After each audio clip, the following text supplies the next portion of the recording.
back to the John Gardina Classroom, a podcast to strengthen your faith, family, fitness, and finances. If this episode helps you, like it, share it, because the ripple effect of transforming strong families starts with a simple share. Today, I want to talk about time. Not the time on your watch, but the kind of time that only shows up once in a generation.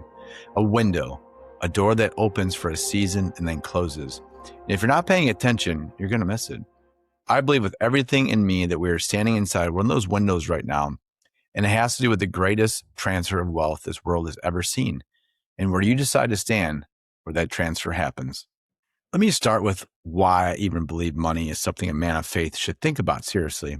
For years, I carried a quiet belief that wanting more money, having more resources, chasing financial freedom was somehow in conflict with being a good Christian man. I want to challenge that today because when I go back to Genesis, I see God pouring out resources to Abraham, cattle, silver, gold, land. I see King David and King Solomon entrusted with wealth beyond what most of us could ever imagine. Scripture never says money itself is the problem. It says the love of money is the root of evil. Money is a tool. A car can be a tool or an idol. A sport can be a tool or an idol. Cryptocurrency can be a tool or an idol. The question was never whether you should have resources. The question is what you do with them once you have them and who you serve with them. Proverbs 13:22 says, a good man leaves inheritance to his children. That's not a suggestion. It's a mandate for fathers who take their role seriously. If you are the man of your household, your job is not just to provide for the next 18 years. Your job is to build something that outlasts you, something your great-grandchildren and grandchildren stand on top of instead of starting from zero the way you might have. But the same verse does not stop there. And this is the part most people skip past. The full verse, a good man leaves inheritance to his children, but the sinner's wealth is laid up for the righteous. Let's hear that again. Scripture is telling us that wealth built with wisdom, without stewardship, without God at the center, does not stay where it is. It moves, it transfers.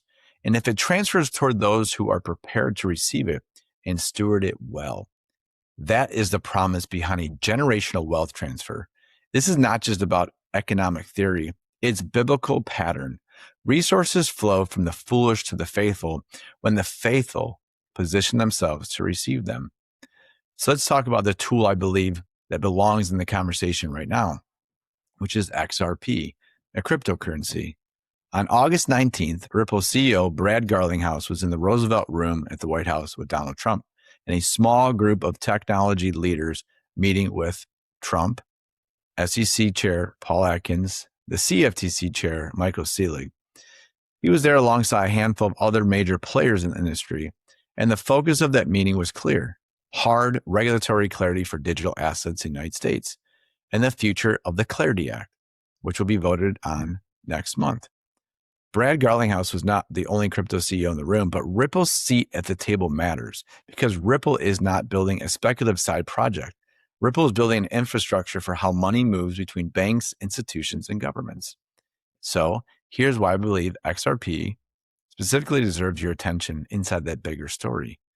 XRP was designed from the day of 2013 to be a bridge asset, something that provides liquidity between currencies in seconds instead of days.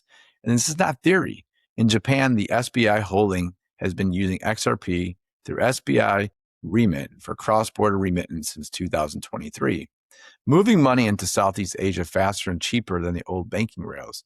And other relationships keep expanding as Ripple rolls out the RLUSD stablecoin across Japanese markets and throughout the world.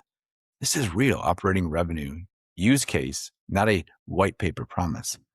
Now let's put actual numbers on the table, because I'd rather show you the data than just tell you how I feel about it. Let's go back 6 years, January of 2020, right before COVID. XRP was trading around 20 cents. Today, in August of 2026, XRP is trading around $1.50. That's roughly 6 times greater than including a lawsuit on them for 5 years and 70 per drawdown in the 2025 high. $10,000 put in XRP in January of 2020 would be somewhere close to $55,000 today. But here's the number that should really get your attention. XRP did not just sit still between 2020 and today. See, in July of 2025, XRP hit its all-time high at $3.65. If you bought 20 cents in January of 2020 and sold it at the peak at the same $10,000, you would have turned it roughly $182,000. That is over 18 times your money. Now, nobody rings a bell at the top, and I'm not telling you you have caught that exact peak. Most people don't do that. Well, the numbers show you the kind of ceiling this asset has already proven it could reach. And it tells you why so many people believe the next cycle could do it again and even bigger. Now compare it to the S&P 500 over the exact same 6-year window, which has been one of the best times in the market in the past 6 years. So if you took the S&P 500 around $3,200, today it's trading around $7,600. That's roughly a 2 to 3 times return on the price alone. So if you have $10,000 you put in the S&P 500 in January of 2020, will be worth somewhere around $24,000 to $25,000 today. And that is solid. That's respectable return. It is steady and disciplined investing, what it looks like. But side by side over the same 6 years, XRP more than doubled the outcome of the S&P 500. And I want to be completely honest with you about what the comparison actually means. The S&P 500 gave you a smoother ride. It's less volatile. XRP gave you a roller coaster with drawdowns that have tested and investors' stomachs. And there were stretches where you could have been down significantly before you ever went up. Past performance is not guaranteed of anything going forward. And I'm not a financial advisor. But when a young, higher risk asset with real growing institutional use case outperforms the benchmark of America wealth building over those 6 years, see, that's something to consider, of building generational wealth and not ignoring it. It deserves a place, at least in the conversation, sized appropriately for your own risk tolerance and your household needs. Now, I want to be very clear here because I am not a financial advisor. I'm just telling you what I'm doing because I believe in the project of Ripple and XRP based on my own research, which has been over 2 years, and understanding the big picture in the next years to come. See, I believe that we are currently really at the bottom price of the cycle before regulatory clarity comes from Washington and continued institutional adoption push XRP into, in this space called a super cycle, a period where an asset reprices dramatically because the world finally prices it what it actually is being used for. I can't give you a date and I can't promise you a number, but what I can tell you is that the setup, the regulatory movement, real institutional partnerships, and a small number of years before global settlement systems are expected to shift toward blockchain rails by 2030. This is the kind of setup that's not come around that often. And this matters because of something called the K-shaped economy. And I want to show you the actual numbers behind it, not just the feeling of it. According to the Federal Reserve, the richest 10% of American households own about 87% of all household stock market wealth in the country. The bottom 50% of Americans, half the entire country, own only 1%. It's not a lie. This is truth. 1%. That gap did not happen because rich people are smarter than everyone else.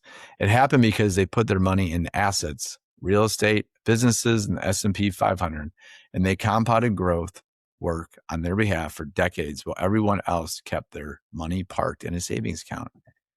Here's what a compound growth actually looks like in real numbers. The S&P 500 has averaged right around 10% a year, going back close to a century. $10,000 invested and left alone at 10% a year turns into roughly $26,000 in 10 years. Leave it alone for 20 years and you're at $67,000. 30 years, working at the same career and the same $10,000 becomes over $174,000. Nobody had to work a second job for that. Nobody had to win the lottery. The only input required was getting money into an asset early and having the patience to leave it there while it compounded. Now compare that to $1 sitting in a savings account. With inflation running the way it has, $1 in a basic savings account is quietly losing purchasing power every single year, even while the account balance stays the same or barely moves. See, that's the entire story of the K-shaped economy in one comparison.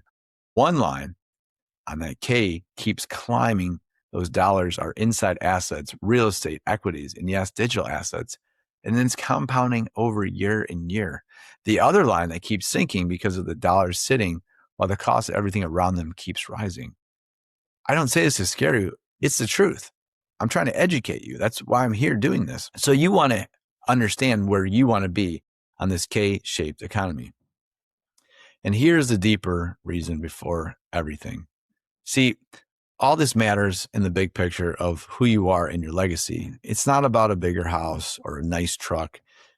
It's never to do that. It's about never having to bow to the lender again. It's about being able to say yes to ministry opportunities without doing math in your head first. It's about tithing generously instead of nervously. It's about your kids and your grandkids inheriting margin instead of debt. That's what Proverbs 13:22 is actually describing. Freedom that gets handed down. So here's what I want to leave you with today. You have a window, and I cannot tell you exactly how long it stays open. But what I can tell you is that the window like this does not stay open forever. And the men who build generational wealth are rarely the men who waited for certainty. They are the men who did the research. They prayed over their decision. And then they moved with conviction while everyone else was waiting for permission or the right time. I want to be clear about why I'm even bringing this to you. I'm not here to sell you anything. I'm not here to profit off of a decision. I'm only here to be a vessel to help you walk toward financial freedom so you are never a slave to any lender again. In the new financial system that's coming, whether you like it or not, that system is shifting toward blockchain rails, and it's going to happen with you or without you. And my goal is to make sure you are not caught flat-footed when it does. So here it is. Do your research. Talk to your wife if you're married. Pray about it. But do not let fear or old beliefs about money keep you sitting on the sideline of shifting that significant power back to you from God. Rise up, serve faithfully, and conquer what God has put in front of you, including the stewardship of what he gives you. Before I let you go, I want to leave you with one story that shows you exactly what this looks like when it's done right.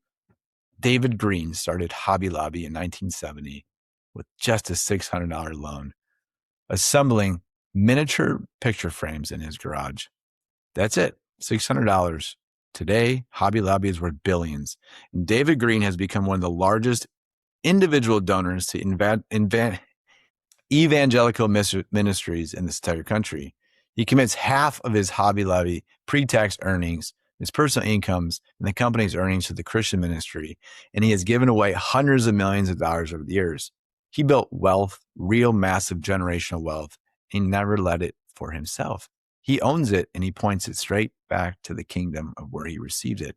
See, that's the whole point of everything I've talked to you about today. Acquiring assets, building wealth, positioning yourself on the right side of the generational transfer. None of that means anything if it just ends with you. My hope for you, if you are called to acquire assets and build wealth, is to use it for the kingdom and not just for yourself. Build it to give it away. Build it so your family never has to bow to the lender, and build it so you have the resources to fund ministries, missionaries, and spread the gospel far beyond what a single paycheck could ever do. That is what leaving a legacy actually looks like. All right, everyone. Hope you're educated. Do your own research.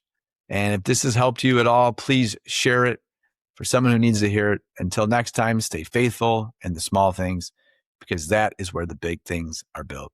I love you guys. Miles Fidelis.